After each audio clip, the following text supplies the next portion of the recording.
इस लेक्चर में हम रिजर्वेशन के बारे में डिटेल से डिस्कस करेंगे कि रिजर्वेशन को कैसे डिफाइन करेंगे, क्या है कोटा सिस्टम, क्या होता है, और ओबीसी, एससी, एसटी और ईडब्ल्यूएस इन सबको कितनी रिजर्वेशन मिलती है और अभी रिसेंटली न्यूज़ में क्यों है, इसके आर्गूमेंट क्या क्या दिए जाते हैं इसके फेवर में और इसके अगेंस्ट, इसके विरुद्ध में क्या क्या आर्गूमेंट दिए जाते हैं, ये डिस्कस करेंगे डिटेल में। और इंदिरा साहनी केस है जो सुप्रीम कोर्ट का, उसके बारे में भी डिस्कस करेंगे। अभी रिसेंटली न्यूज़ में इसलिए आया क्योंकि सुप्रीम कोर्ट ने हरियाणा गवर्नमेंट के एक ऑर्डर को क्वेश्ड कर दिया है। क्वेश्ड का मतलब है कैंसिल, रद्द कर दिया है, क्योंकि हरियाणा गवर्नमेंट ने एक क्राइटेरिया डिफाइन किया था ओबीसी में सब कैटेगरी बनाने के लिए, यानी कि क्रीमी लेयर को बनाने के लिए। तो हम क्रीमी लेयर के बारे में भी डिस्कस करेंगे कि क्या होता है।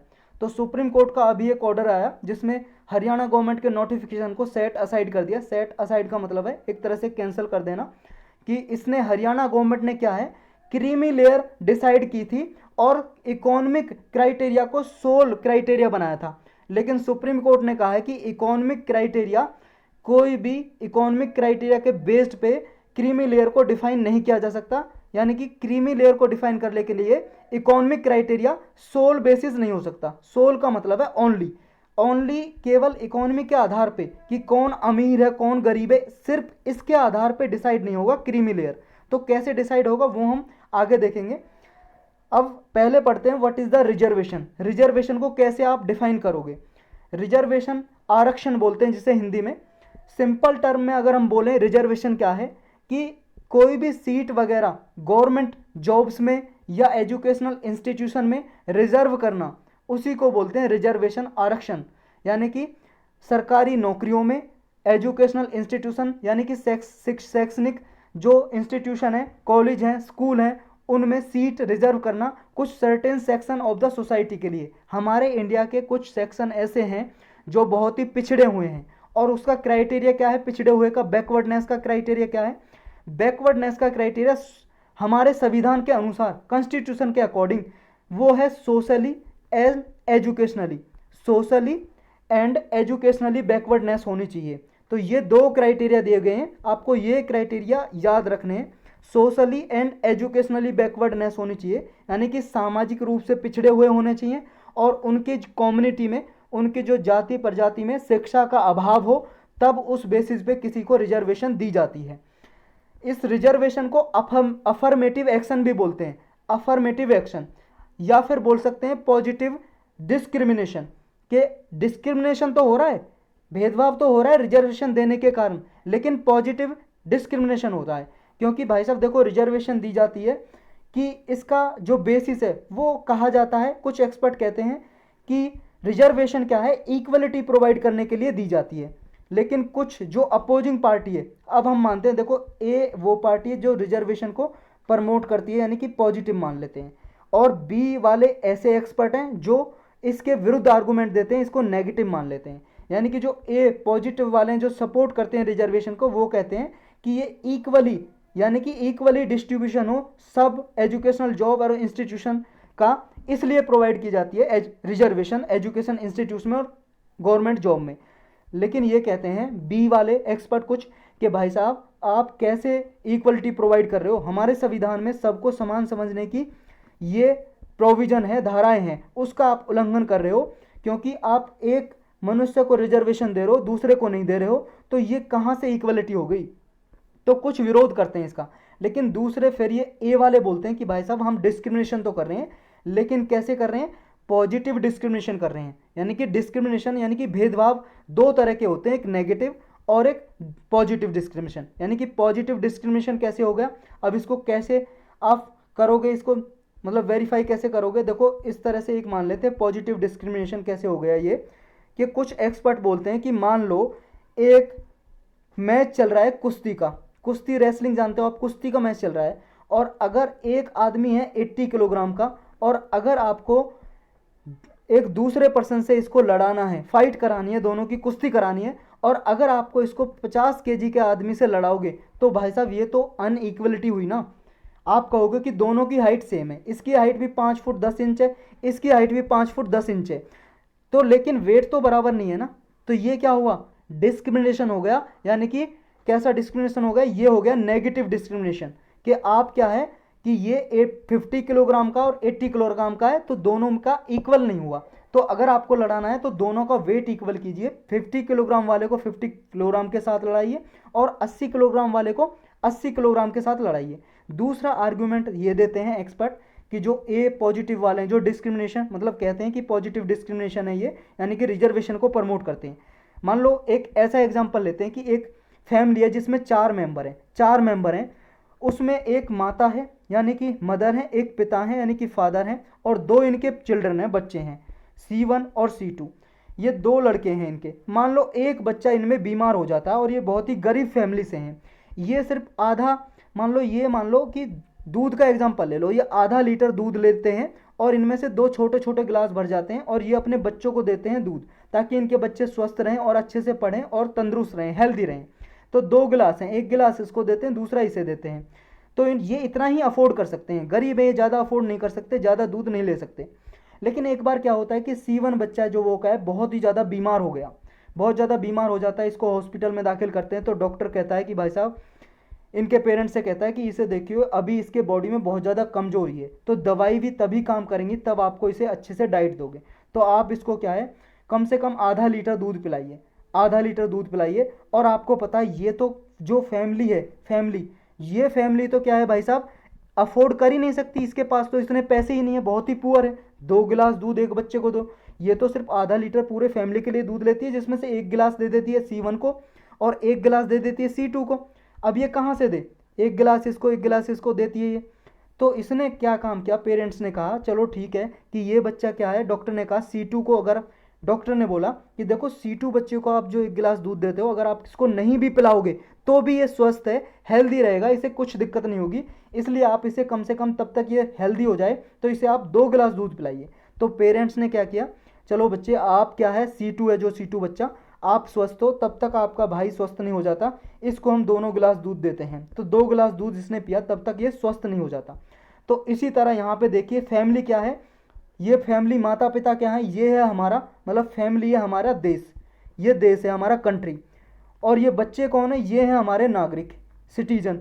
इसमें कोई कमज़ोर है और इसमें कोई अच्छा कैटेगरी से आता है, यानी कि आप सबको पता है एंशियंट टाइम से कुछ डिस्क्रिमिनेशन होता आ रहा है, कुछ प्रजाति जाति के नाम पे हमारे समाज में, कुछ 4 वर्णों में हमारा समाज बांट दिया गया था, ब्राह्मण, क्षत्रिय, वैश्य और शूद्र। आप सबको पता है कि ब्राह्मण जो फैमिली से लोग थे उनको 5 साल से ही पढ़ने की अनुमति थी, 5 साल के जब हो जाएंगे वो गुरुकुल वगैरह में या जो शिक्षा लेते हैं वहाँ पे जा सकते थे। जो क्षत्रिय थे इनको 3 साल पीछे रखा गया, जब 8 साल के हो जाएंगे तो तब इनको एजुकेशन मिलेगी, तब से एजुकेशन स्टार्ट करेंगे। और जो वैश्य थे इन्हें 3 साल और पीछे रखा गया, जब 11 साल के हो जाएंगे तो तब एजुकेशन प्रोवाइड की जाएगी। और जो शूद्र थे इनको एजुकेशन लेने का अधिकार ही नहीं था। और इसी टाइप का बिहेव किया गया वुमन के साथ, महिलाओं के साथ, ना इन्हें वेद पढ़ने का अधिकार था और ना ही इन्हें एजुकेशन का अधिकार था, बहुत ही कम एजुकेशन का अधिकार था कहीं कहीं वुमेन्स को। तो ये शूद्रों को तो बिल्कुल अधिकार नहीं था इनको। तो अब आप ही बताइए, जो पहले ऐसा था एक बच्चा 8वीं क्लास पढ़ रहा है, एक बच्चा 11वीं 12वीं क्लास तक पढ़ रहा है और एक ने ग्रेजुएशन की है, और एक तो स्कूल गया ही नहीं, उसने स्कूल का मतलब मुंह ही नहीं देखा है। तो अब आप बताइए कौन ज़्यादा एजुकेटेड होगा, मतलब ऑब्वियसली ये बात है कि जिसने ग्रेजुएशन की है। अगर जनरली हम माने, अब एक्सेप्शन केस तो हो सकते हैं, आप कहोगे सर जी हमारे गांव में तो 3-4 लोग ऐसे रहते हैं एक भी क्लास नहीं पढ़े और बहुत ज़्यादा इंटेलिजेंट है। भाई साहब वो अलग बात है, समाज में रह रह के सीख गए। लेकिन जनरली क्या समझा जाता है कि जो ग्रेजुएशन किया हुआ है अच्छा कमाएगा, अच्छी नौकरी मिलने के ज़्यादा चांसेस हैं 8वीं क्लास वाले से ज़्यादा और 12वीं क्लास वाले से ज़्यादा। और जो एजुकेटेड है ही नहीं वो तो क्या करेगा भाई साहब, लेबर वर्क ही करेगा। और जब लेबर वर्क करेगा तो क्या रहेगा भाई साहब, ये कम पैसा कमाएगा, कम पैसा कमाएगा तो अपनी जो नीड है, बेसिक नीड्स, उनको भी पूरा नहीं कर पाएगा। यानी कि भाई साहब जो आदमी ग्रेजुएशन करके गया है वो महीने में 70-80 हज़ार रुपये कमा रहा है, यानी कि वो फ्रूट भी अच्छा खाएगा और अच्छी डाइट रहेगी तो उसके बच्चे तंदुरुस्त रहेंगे, आगे उसके बच्चे भी अच्छे होंगे, हेल्दी। जब भाई साहब फिजिकल हेल्दी रहेगा तो हेल्दी माइंड रहेगा, समझ रहे हो। तो फिर उसके बच्चे फिर और ज़्यादा परफॉर्मेंस अच्छी देंगे, जो अमीर बाप के बच्चे हैं। तो ये क्या है, साइकिल चलती रहती है। जो लेबर वर्क होती है उसके बच्चे गरीब होते हैं, यानी कि उनको अच्छे से न्यूट्रिशन नहीं मिल पाता, उनका दिमाग कमज़ोर हो जाता है और हेल्थी माल न्यूट्रिशन का शिकार हो जाते हैं। और ये विशियस साइकिल चलती रहती है, गरीब के बच्चे गरीब रहते जाते हैं और रिच के पर्सन रिच होते जाते हैं क्योंकि पढ़े लिखे होने के कारण। तो ये एक्सपर्ट यही बोलते हैं कि भाई साहब जो ये डिस्क्रिमिनेशन होता आया है वर्षों से, हजारों साल से, इसको ही पूरा मतलब इसको ही इक्वलिटी प्रोवाइड करने के लिए लोगों को रिजर्वेशन का प्रावधान रखा गया है हमारे संविधान में। लेकिन कुछ आर्गुमेंट फिर ऐसे देते हैं कि भाई साहब देखो, कुछ लोगों पे अत्याचार किया था, जो लोअर कास्ट समझा जाता था, कुछ कास्ट को, जातियों को, और कुछ को अपर कास्ट बोलते थे अपने आप को। तो ये अपर कास्ट वालों ने लोअर कास्ट पे जो डिस्क्रिमिनेशन किया, लेकिन हमने तो नहीं किया। जो अभी हैं यहाँ पे लोग रह रहे हैं अपर कास्ट के, उन्होंने तो नहीं किया, यानी कि उनके पूर्वज ने किया। उनके पूर्वजों की सजा बच्चों को क्यों दे रहे? ये तो एक तरह से ये तो नहीं हुआ, मतलब एक न्याय नहीं हुआ, जस्टिस नहीं हुआ। फिर जो आर्गूमेंट है, जो ए वाले हैं, जो रिजर्वेशन देने वाले हैं, वो क्या कहते हैं? वो कहते हैं भाई साहब आपकी बात बिल्कुल सही है, आपके पूर्वजों ने डिस्क्रिमिनेशन किया और आपको सज़ा नहीं देनी चाहिए। तो उन्होंने, ए वाले कह रहे हैं कि आपको सज़ा नहीं देनी चाहिए। तो ये बताइए, आपको क्या क्रिमिनल एक्टिविटी की सज़ा दे रहे हैं? आपको क्या जेल में डाल रहे हैं कि नहीं? तो आपको सज़ा किसकी मिल रही है? जो आपके एंसेस्टर ने हजारों एकड़ ज़मीन पे कब्जा कर लिया और उसका लाभ आप भुगतते आ रहे हो पीढ़ी दर पीढ़ी दर, और जो सारे रिसोर्सेज आपने कब्जा कर लिए, वो रिसोर्सेज का आप पीढ़ी दर लाभ लेते आ रहे हो, वो लाभ तो आपने नहीं छोड़ा। ये ए वाले बोलते हैं, जो रिजर्वेशन को प्रमोट करते हैं, ये बोल रहे हैं इनसे, बी वालों से, कि वो आप लाभ तो छोड़ते नहीं हो, बेनिफिट हजारों साल से उनका बेनिफिट उठाते आ रहे हो, ये तो आपने कहा नहीं। जब हमारा देश आज़ाद हुआ था 1947 में, तो नेहरू जी ने, जवाहरलाल नेहरू जी ने लैंड रिफॉर्म लाना चाहा कि सब में इक्वली, जो हमारी भारत की भूमि है सब में इक्वली डिस्ट्रीब्यूशन हो, उसका सब में डिस्ट्रीब्यूशन हो। लेकिन आपने डिस्ट्रीब्यूशन नहीं किया, क्योंकि जमींदार बहुत ज़्यादा थे, और जमींदार के पास, एक एक जमींदार के पास 10 से 15 मतलब लठियारे थे, यानी कि लठ से लड़ने वाले लोग थे। तो अगर इनमें मान लो बल के फोर्स के बस पे, मतलब फोर्स के आधार पे, अगर बेस पे ये डिस्ट्रीब्यूशन किया भी जाता, तो भाई साहब रियोट्स होने के कारण थे, सिविल वार हो सकता था। यानी कि एक तरफ से जमींदार के जो लठदार थे, जो 10-15 आदमी रखता था जमींदार, और हजारों जमींदार थे, और बहुत ज़्यादा, जो हमारी इतनी आर्मी की भी फोर्स नहीं थी जितने जमींदार के पास लठियारे थे, समझ रहे हो? तो एक तरह से सिविल वार हो जाता, तो ये लैंड डिस्ट्रीब्यूशन अच्छे से हो नहीं पाया। तो आप उसका जो लाभ है, जो ए वाले हैं, जो रिजर्वेशन को प्रमोट करते हैं, वो कहते हैं आप उसका भाई साहब लाभ लेते आ रहे हो, तो उसको लाभ को तो आपने छोड़ा नहीं, तो अब आप ये कैसे कह सकते हो कि आपके साथ डिस्क्रिमिनेशन हो रहा है? तो ये एक तरह से रिजर्वेशन देना सही है, ये ऐसा आर्गूमेंट देते हैं। तो अब आते हैं अब अपने इस पे कि रिजर्वेशन कितना दिया जाता है। ये आर्गूमेंट फेवर में और अगेंस्ट में हमने देख लिए, या आप मेंस में लिख सकते हो। देखो, हमारे इंडिया में ये रिजर्वेशन का प्रोविजन है कि शेड्यूल ट्राइब को दिया जाता है लगभग 7.5%। ये उनकी लगभग पॉपुलेशन इतनी समझी जाती है, तो इतना ही उन्हें दिया जाता है कि भाई साहब देखो, ऐसा ना हो सारे के सारे लोग क्या है, जनरल कैटेगरी के, सब एजुकेशनल भी जनरल कैटेगरी को मिले, और सारी गवर्नमेंट पोस्ट पे जनरल कैटेगरी के हों, ऐसा ना हो। यानी कि जितनी पॉपुलेशन उनकी है, इतना ही उनका रिप्रेजेंटेशन रहे हर एक गवर्नमेंट जॉब में भी और एजुकेशनल इंस्टीट्यूशन में भी। तो इसलिए ही इसको इक्वलिटी प्रोवाइड करने के लिए जितनी पॉपुलेशन है शेड्यूल ट्राइब की, कम से कम उतने लोग रिजर्वेशन मिले उनको। तो 7.5% का एसटी कैटेगरी को, एससी को दिया गया 15%, ओबीसी को दिया गया 27%। ये मंडल कमीशन की जो रिपोर्ट है उसके आधार पे, जो 1990 में रिपोर्ट दी थी, और उसके चैलेंज किया गया था सुप्रीम कोर्ट में, और 1992 में सुप्रीम कोर्ट का डिसीजन आया, उसको पढ़ेंगे उसके बारे में। तो सुप्रीम कोर्ट ने भी अपहेल्ड कर दिया, यानी कि सपोर्ट किया कि हाँ ओबीसी को रिजर्वेशन दी जाएगी। और अभी आप सबको पता है ये 103 कॉन्स्टिट्यूशनल अमेंडमेंट किया गया, एक्ट पास किया गया 103 नंबर का। उसके द्वारा जनरल कैटेगरी के जो वीकर सेक्शन है, इकोनॉमिकली वीकर सेक्शन, जिनकी क्राइटेरिया रखा गया कि सोशली और एजुकेशनल भी बैकवर्ड हैं वो, और उनकी क्या है, 8 लाख से कम उनकी इनकम है, ऐसा क्राइटेरिया रखा गया। उनकी फैमिली इनकम 8 लाख से कम है, तो उनको 10% रिजर्वेशन का क्राइटेरिया दिया गया, और इसका नाम रखा गया EWS, इकोनॉमिकली वीकर सेक्शन, ये 10%। और बाकी की 40.5% मेरिट्स बचती है किसके लिए? General category. जनरल कैटेगरी में देखो, सिर्फ जनरल यानी कि अपर कास्ट जो मानते हैं अपने आप को, उनके लिए नहीं आता है। जो भी SC ST OBC weaker section, ये सब भी लड़ सकते हैं जनरल कैटेगरी के लिए, समझ गए? तो अब ये कॉन्स्टिट्यूशनल और लीगल बैकिंग क्या है हमारे देश में रिजर्वेशन के लिए? देखो, आर्टिकल 14 ये बोलता है इक्वलिटी बिफोर द लॉ और equal protection of the law with in the territory of India, कि सबको भाई साहब समान समझा जाएगा कानून के हिसाब से और कानून के सामने। तो इक्वलिटी प्रोवाइड करने के लिए ये रिजर्वेशन का प्रोविजन दिया गया। और हमने कहा कि रिजर्वेशन का प्रोविजन है तो इक्वलिटी कैसे आएगी, हमने पढ़ा पॉजिटिव डिस्क्रिमिनेशन है ये, यानी कि इक्वलिटी ही दी जाती है जो गरीब लोग हैं उनको साथ में खड़ा करने के लिए। नेक्स्ट है कि आर्टिकल 15(1) और 15(2) ये कहता है कि prohibit the state from discrimination, कि कोई भी स्टेट का मतलब है यहाँ पे सरकार, गवर्नमेंट, कोई भी गवर्नमेंट डिस्क्रिमिनेट नहीं करेगी against any citizen on the ground of religion, race, caste, sex और प्लेस ऑफ बर्थ, यानी कि धर्म के आधार पे कोई भेदभाव नहीं करेगी सरकार किसी आदमी के मतलब साथ, या रेस के आधार पे, नस्ल के आधार पे, कारे गोले या अब अफ्रीकन है कोई हमारे देश में या भारत का नागरिक है, अफ्रीकन है, निग्रेटो है या आर्यन है, इसके बेस पे कोई भेदभाव नहीं करेगी। कास्ट जाति के आधार पर नहीं करेगी। सेक्स जेंडर यानी कि मेल या फीमेल नर मादा के आधार पर नहीं करेगी। और प्लेस ऑफ बर्थ कहीं पे उसका जन्म हुआ है और भारत का नागरिक है तो उसे भेदभाव नहीं किया जाएगा। यानी कि ये 5 आधार हैं, इनके आधार पर भेदभाव नहीं करेगी और आधार पर कर सकती है। समझ गए हो? इसमें क्लाउज 3 और 5 आर्टिकल 15 में क्लाउज 3, 4, 5 दिए गए हैं। वो कहते हैं कि पॉजिटिव डिस्क्रिमिनेशन दिया जा सकता है जो लोग अंडर रिप्रेजेंटेड है और नेग्लेक्टेड सेक्शन है। मतलब जो क्या है, जैसे एजुकेशनल इंस्टीट्यूशन में यानी कि कोई कम्युनिटी है उसके लोग बहुत ही कम पढ़े लिखे हैं और उनमें क्या है गवर्नमेंट जॉब भी नहीं है तो उनको रिजर्वेशन दी जा सकती है, यानी कि जो अंडर रिप्रेजेंटेड है। ये इसलिए दिया जाता है ताकि बेटर इक्वलिटी रहे। आर्टिकल 16 ये कहता है equality of opportunity in the matter of public employment, यानी कि जो भी पब्लिक एम्प्लॉयमेंट है, रोजगार है, सरकारी रोजगार, सबको इक्वल अपॉर्चुनिटी दी जाएगी।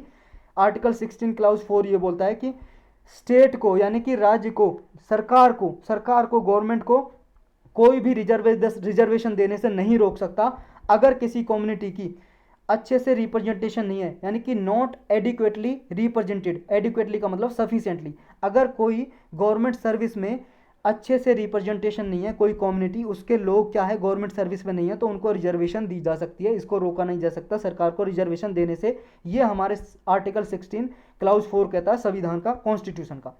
अब सुप्रीम कोर्ट क्यों इंटरवीन करता है? इंटरवीन का मतलब हस्तक्षेप।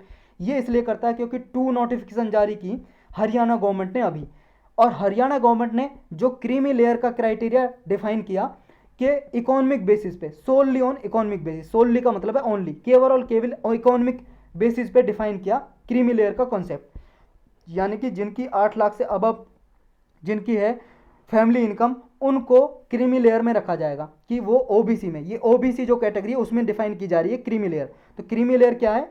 जिनकी इनकम ओबीसी कैटेगरी में जो आते हैं और 8 लाख से ऊपर फैमिली इनकम है उनको ओबीसी का लाभ नहीं मिलेगा, जो 8 लाख से कम है उनको मिलेगा। यानी कि अगर मिलेगा भी तो 8 लाख से ज़्यादा है जिनकी फैमिली इनकम तो कम मिलेगा, और ज़्यादा प्रायोरिटी किनको दी जाएगी? जिनकी इनकम 8 लाख से कम है उनको ज़्यादा प्रायोरिटी दी जाएगी। तो ये क्राइटेरिया हरियाणा गवर्नमेंट ने इकोनॉमिक बेसिस पे सिर्फ डिफाइन किया था, तो इसलिए ये सुप्रीम कोर्ट ने ये क्वेश्चन कर दिया, कैंसिल कर दिया। सुप्रीम कोर्ट ने ये इंदिरा साहनी केस में भी कहा था, आपने इंदिरा साहनी जजमेंट है 1992 का, कि ये क्रीमी लेयर को डिफाइन करने का क्राइटेरिया केवल और केवल क्या है, इनकम के बेस पे नहीं हो सकता, इनकम के बेस पे नहीं हो सकता। इसके बाद अगर आपको क्रीमी लेयर का क्राइटेरिया डिफाइन करना है तो आपको क्या है, इकोनॉमिक क्राइटेरिया के साथ साथ सोशली और एजुकेशनली और अदर फैक्टर भी देखने पड़ेंगे। वो समाज में पिछड़े हुए हैं, उनके कम्युनिटी में एजुकेशन बहुत कम है या नहीं है, ये क्राइटेरिया भी देखने पड़ेंगे। तब आपको बैकवर्ड क्लास में क्रीमी लेयर का कॉन्सेप्ट लाना पड़ेगा।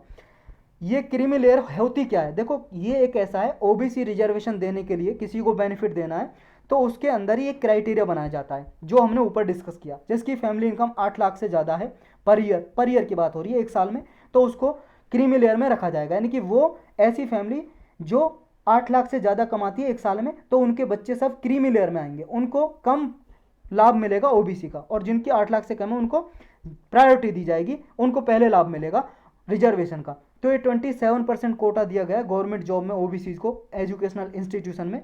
और ये कहा कि जो क्रीमी लेयर में आते हैं, ऐसे बच्चे जो क्रीमी लेयर में आते हैं उनको कोटा का, इस 27% कोटा का बेनिफिट नहीं दिया जाएगा।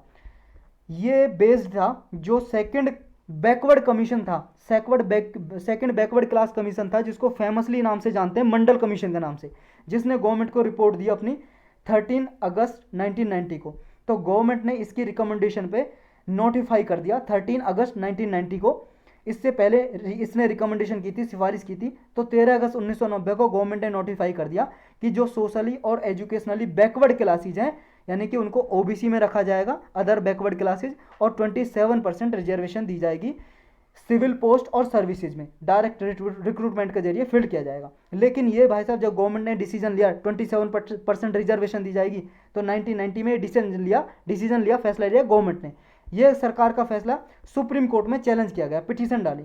तो सुप्रीम कोर्ट ने भाई साहब 1992 में 16 नवंबर 1992 में इंदिरा साहनी केस है उसमें कहा था कि 27% रिजर्वेशन सही है, अपहेल्ड किया, अपहेल्ड का मतलब सपोर्ट किया कि ये गवर्नमेंट का डिसीजन सही है, लेकिन एक लाइन जोड़ दी, subject to exclusion of the creamy layer, यानी कि जो नागरिक, जो हमारे ओबीसी के बच्चे जिनकी जो क्रीमी लेयर में आते हैं वो क्या है, वो अलग रहेंगे, बेनिफिट उनको नहीं दिया जाएगा। और क्रीमी लेयर कौन डिफाइन करेगा, वो भी गवर्नमेंट ही करेगी। तो गवर्नमेंट ने इसके क्राइटेरिया रखे कुछ ऐसे, जिनकी फैमिली इनकम 8 लाख से ज़्यादा, ऐसे क्राइटेरिया रखे, वो हम देखेंगे आगे क्या क्या क्राइटेरिया।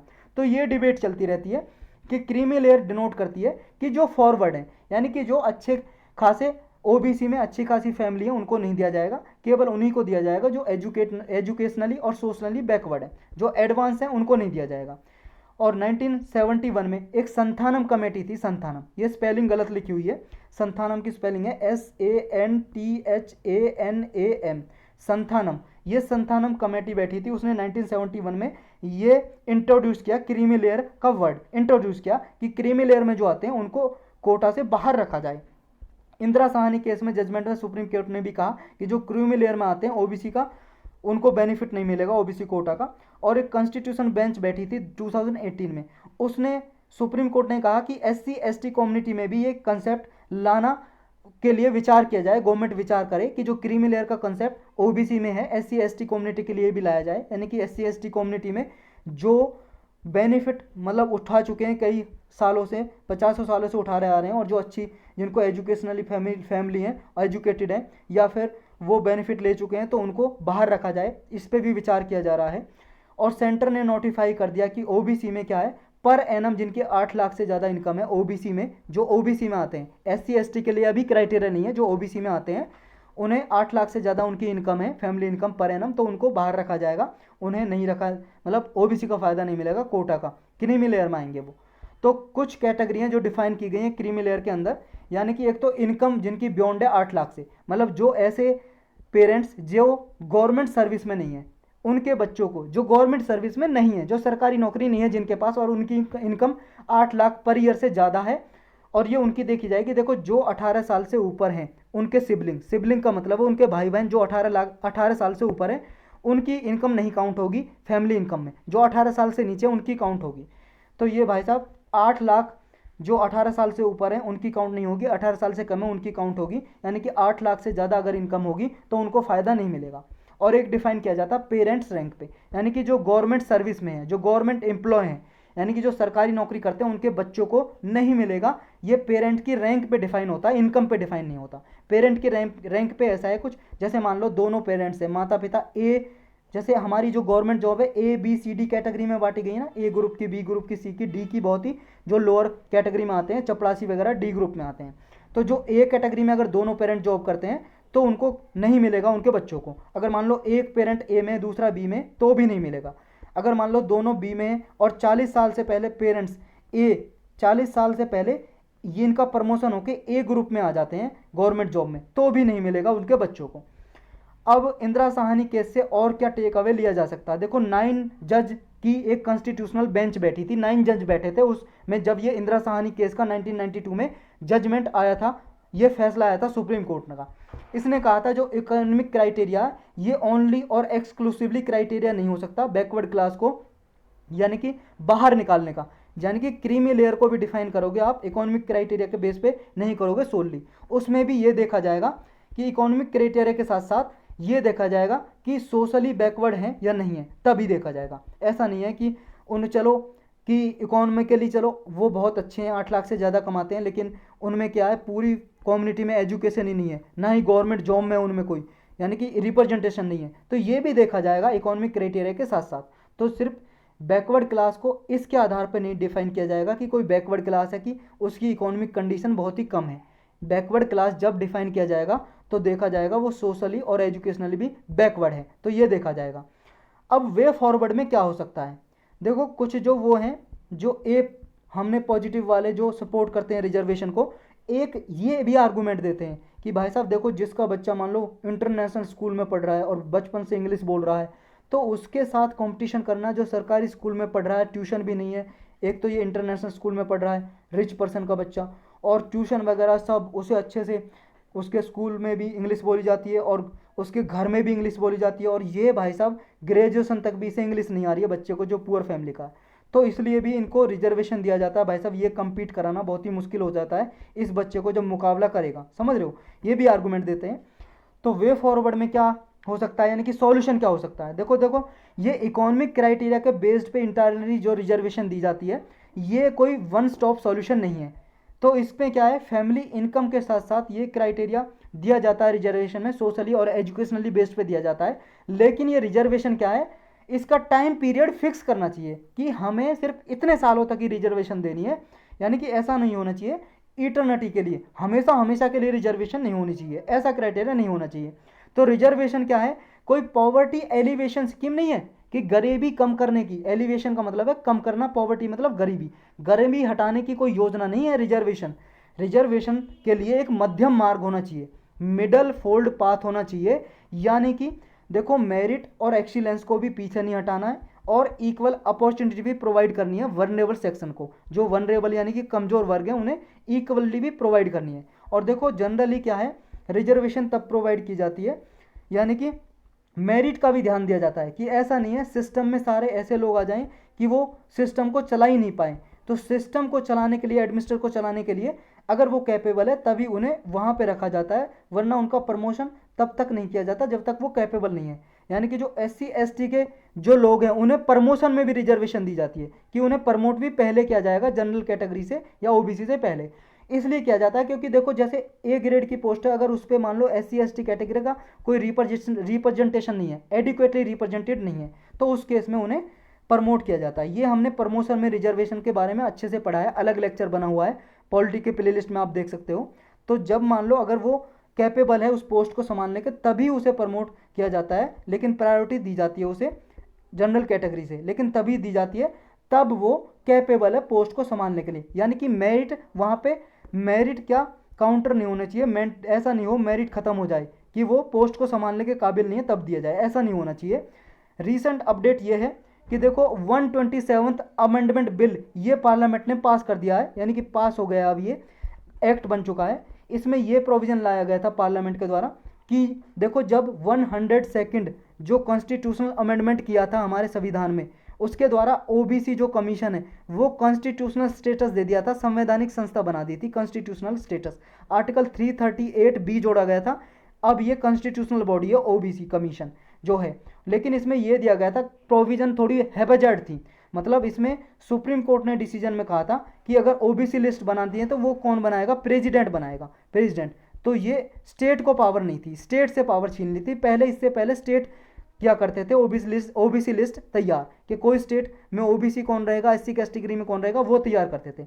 लेकिन इस अमेंडमेंट एक्ट के बाद ये पावर छीन ली थी, और मतलब कि सुप्रीम कोर्ट ने डिसीजन दिया था कि OBC लिस्ट तैयार करनी है तो प्रेसिडेंट करेंगे। तो ये पावर दोबारा स्टेट को देने के लिए 127 अमेंडमेंट बिल लाया गया, अब स्टेट भी OBC लिस्ट अपनी तैयार कर सकते हैं। तो यही था बस इस लेक्चर में। और इम्पोर्टेंट है इसके का, इस रिजर्वेशन का मतलब जो प्रमोट करते हैं लोग। देखो एक स्टोरी आपने शायद सुनी भी होगी, त्रावणकोर एक जगह है, त्रावणकोर, त्रावणकोर एक जगह है। कहाँ पे है ये त्रावणकोर, ये है भाई साहब केरल में। केरल आप सबको पता है हमारे स्टेट है इंडिया का, तो इसके लिए अलग पेज ले लेते हैं समझने के लिए। ये केरल में त्रावणकोर स्टेट है, आज भी है। 1924 तक वहाँ पे एक ऐसा टैक्स लगाया गया था जिसका नाम था ब्रेस्ट टैक्स, ब्रेस्ट टैक्स यानी कि स्तन टैक्स। ये ऐसा था जो लोअर कास्ट के लोग थे, यानी कि जिन्हें लोअर कास्ट समझा जाता था, निचली जाति, लोअर कास्ट के लोग, और अनटचेबल जिन्हें समझा जाता था अनटचेबल, तो ऐसे लोगों पे, अनटचेबल और लोअर कास्ट पे एक ब्रेड टैक्स लगाया था। यानी कि ये ऐसा टैक्स था, जो राजा था त्रावणकोर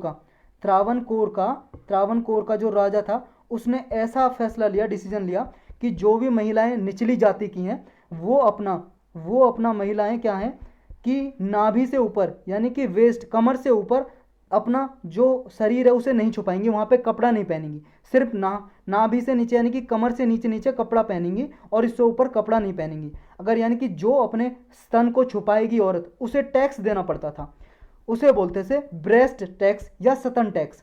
अब आप ही सोचो ये कैसी, मतलब एक कैसा लॉ है, सोच सकते हो, सोच के भी एक वो आता है। यानी कि इसमें ये था जो आज SC ST कैटेगरी में है और OBC कैटेगरी में है और जनरल कैटेगरी में है, यानी कि जो SC ST के कैटेगरी के लोग थे उन्हें OBC या जनरल कैटेगरी के लोग, जब भी कोई आदमी आता था तो उसे अपने स्तन नहीं ढकने होते थे। अगर उसने स्तन ढके हुए हैं, ऊपर से कपड़ा पहना हुआ है, तो उसे टैक्स देना पड़ता था, यानी कि कर, फाइन देना पड़ता था, चार्ज। तो वो जमींदार होते थे जिन्हें अपॉइंट करता था राजा। वो जमींदार टैक्स वसूलते थे और वो पता है टैक्स कैसे लेते थे, जो औरत होती थी वो औरत के स्तन को पकड़ के देखते थे, उसका भार कितना, यानी कि वेट कितना, वजन, और उसका आकार कितना, उस वका आकार यानी कि शेप और वेट के आधार पर टैक्स डिसाइड करते थे कि इतना टैक्स देना पड़ेगा इसे। अगर कोई महिला स्तन ढक लेती थी अपना OBC और जनरल कैटेगरी के सामने, और जो OBC की महिलाएं थी उन्हें भी अपने स्तन यानी कि नहीं ढकने होते थे। अगर कोई जनरल कैटेगरी यानी कि इससे भी अपर, OBC से अपर कास्ट का कोई पर्सन उसके सामने आ रहा है तो उसे भी नहीं रखना पड़ता था। मतलब SC ST को इसके सबके सामने, OBC को इससे अपर कास्ट के जो होते थे उनके सामने ये अपने स्तन ढकने नहीं होते थे। तो ये था। लेकिन इसके विरुद्ध विरोध किया एक महिला ने जिसका नाम है वीरांगना नांगेली। नांगेली नाम की वीरांगना है। इसने क्या किया, इससे अपने स्तन नहीं ढके और जमींदार टैक्स मांगने आए, इसने क्या किया, अपना जो एक स्तन ही काट दिया, एक स्तन काट दिया और उसे काट के उस जमींदार के हाथ में रख दिया। और ये स्टोरी के बाद ये जो ब्रेस्ट टैक्स है ये हटाया गया केरल में से। राजा ने अपना आदेश वापस लिया और तब से ये हटाया। लगभग ये 1924 तक, 1924 तक चला था भाई साहब ये टैक्स। तो यही था इसके बारे में लेक्चर में।